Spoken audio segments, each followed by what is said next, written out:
Oke, halo semuanya, balik lagi dengan saya teman-teman ya di Trader ID. Seperti biasa hari ini kita akan membahas IHSG dan 6 saham ya. Ingat, sebelum lanjut ke pembahasan, disclaimer on, video ini bukanlah ajakan untuk membeli maupun menjual suatu saham tertentu ya. Ini murni adalah analisa saya pribadi. Jadi silakan untuk dianalisa ulang, silakan untuk dibedah ulang, karena nanti baik keuntungan ataupun kerugian itu kembali ke resiko masing-masing. Oke, yang pertama, indeks hari ini menarik ya, dia naik 1% lebih, ditutup di level 6807, disertai oleh inflow foreign yang juga menarik hari ini, dan kenaikan hari ini masih ditopang oleh saham-saham big caps ya, saham-saham big bank. Nah, so far indeks menurut saya dalam kondisi yang masih sangat-sangat bullish teman-teman ya. Kenapa? Nah, kemarin di sini ada sentimen dari market global yang mempengaruhi turunnya indeks, which is itu artinya ada panic selling kemarin. Kemudian hari ini dia rebound, padahal beritanya kemarin sebenarnya belum mereda ya, tapi hari ini indeks malah rebound. Jadi menurut saya itu sesuatu yang menarik ya, dan disertai juga dengan info yang menarik oleh foreign. Jadi indeks so far so good ya, masih bullish. Dan kalau foreign masih terus masuk ke IHSG, bukan tidak mungkin this year indeks up to 7000 bisa saja teman-teman ya, 7200 sampai 7500 bisa kalau foreign masih terus masuk seperti itu ya. Oke, itu untuk IHSG. Jadi so far IHSG masih bullish, saham-saham big caps juga masih menarik. Kalau nanti inflow-nya sudah merata, maka indeks bisa lebih garang lagi naiknya teman-teman. Oke. Kemudian saham pertama yang akan saya bahas hari ini adalah saham LSIP. Di mana LSIP hari ini dia sudah capai target di 1400-an. Kemudian hanya hari ini kalau nggak salah di 1410 atau 1405 ya. Dan volume hari ini juga gede. Sorry ya. Nah, besok kalau LSIP ini koreksi dulu, itu adalah hal yang wajar teman-teman ya. Itu adalah hal yang wajar, jadi jangan panik. Kalaupun dia langsung naik, itu adalah bonus buat teman-teman ya, buat teman-teman yang udah beli di bawah.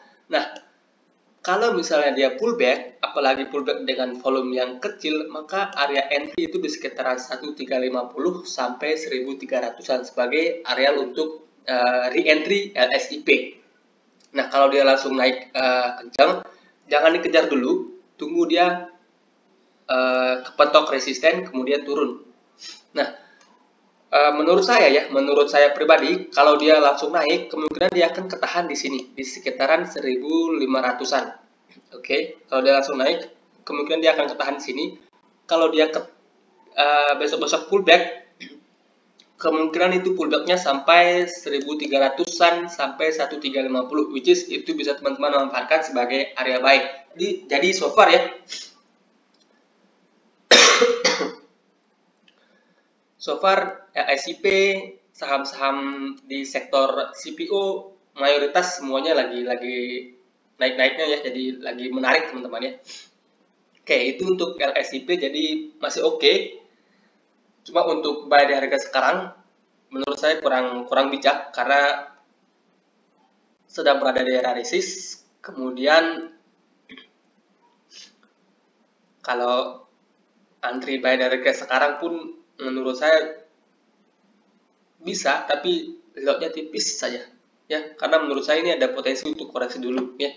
Oke, itu untuk LSIP. Kemudian saham kedua adalah saham BBNI.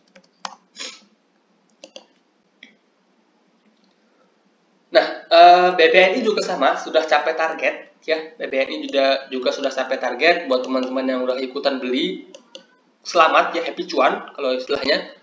Nah, hari ini BBNI juga sudah menyentuh resistennya 8.000 teman-teman. Jadi kalau besok-besok dia koreksi dulu, itu adalah hal yang wajar teman-teman ya.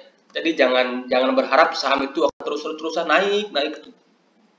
Ada juga dia saatnya koreksi. Nah, kalau dia koreksi, maka teman-teman bisa manfaatkan area entry-nya di sekitaran 7.700, atau kalau dia dijebol lagi, maka support berikutnya itu di sekitaran 7.500 sampai 7.600-an. So far sih BBNI oke ya, volumenya gede-gede.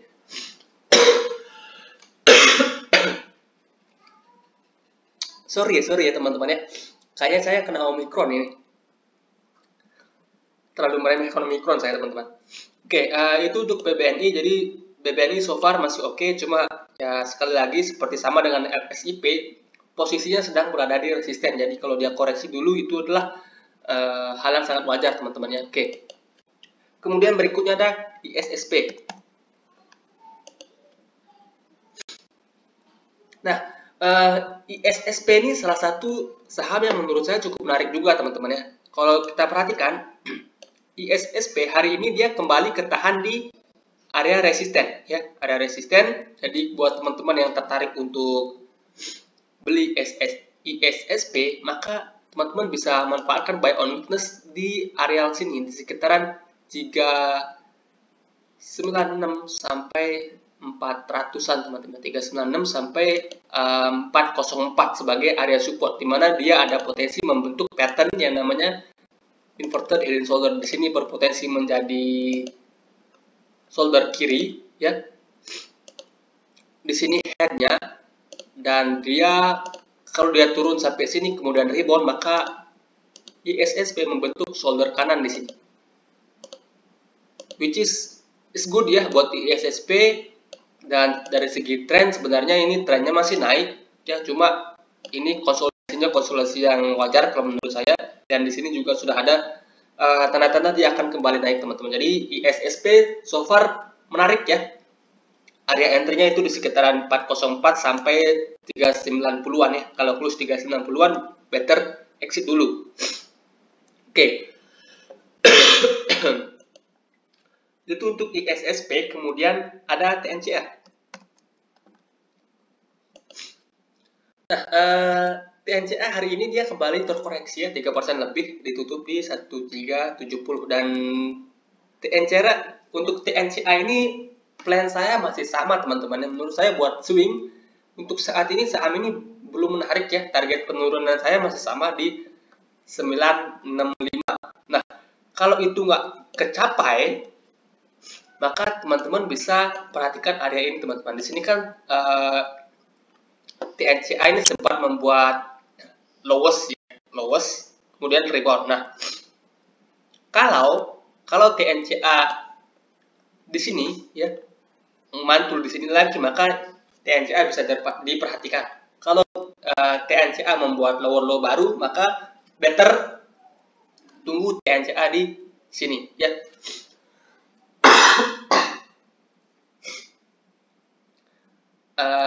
Jadi untuk saat ini TNCA masih wait and see terlebih dahulu, tunggu dia terkonfirmasi rebound di sini atau tunggu dia di bawah sini untuk TNCA. Dari segi volume turun sih kecil ya, jadi bisa diperhatikan untuk TNCA. Oke, sorry ya kalau saya masih batuk-batuk teman-teman. Sebenarnya tadi batuk saya sudah hilang, tapi karena saya ngomong terus, jadi tenggorokan jadi kering lagi, saya nggak tahu kenapa. Oke, itu untuk TNCA. Ya, so far berarti terlebih dahulu. Kemudian ada BCAP. MNC Group kembali menarik ya. BCAP ini menarik teman-teman. BCAP ini menarik. Oke, kalau teman-teman perhatikan di sini pas dia nyentuh resisten, ya ini kan resisten, ini resisten. Dia terkoreksi dengan volume yang kecil-kecil. Kemudian hari ini dia rebound 20% naik, 20% disertai dengan volume yang gede. Jadi secara teknikal sebenarnya BCAP ini menarik ya. Kalau kita ke time frame yang lebih kecil, 15 menit ya. Di sini ada pattern bagus ya. Ada bullish pennant. Which is kalau patternnya ini mampu di break ke atas, maka dia ada potensi naik ke sampai sini.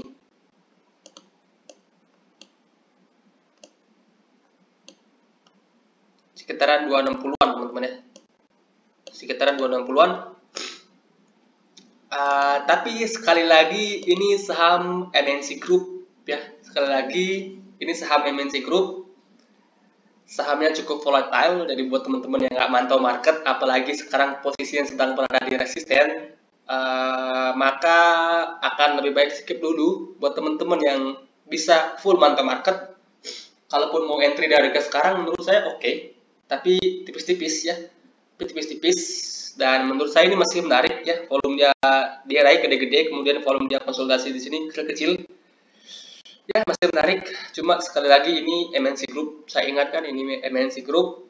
Ya, sahamnya seperti itu ya, volatile sekali. Oke, itu untuk BCAP. Kemudian ada IATA.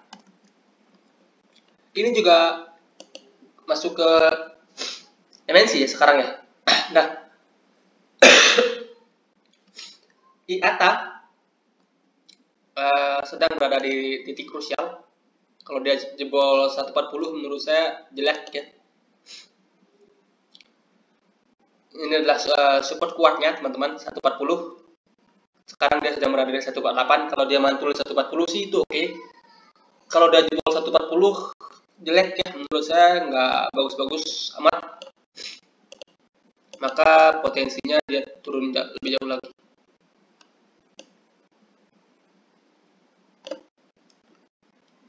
Jadi menurut saya untuk IATA ini teman-teman bisa perhatikan area 140. Kalau jebol better exit dulu ya. Karena di sini ada yang menyertai head and shoulders ya, sini shoulder kiri, di sini headnya, di sini akan jadi shoulder kanannya kalau dia jebol 140 ya. Nektanya 140, kalau itu jebol exit dulu.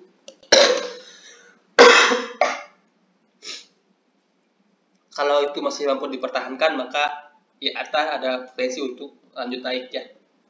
Oke, sekian ya untuk pembahasan kita hari ini. Sorry sekali lagi kalau pembahasan kita terganggu, karena tadi sebenarnya kondisi saya sudah baik-baik saja teman-teman ya. Cuma karena buat video dan banyak ngomong, jadi tenggorokan lagi kering lagi. Sorry ya. Dan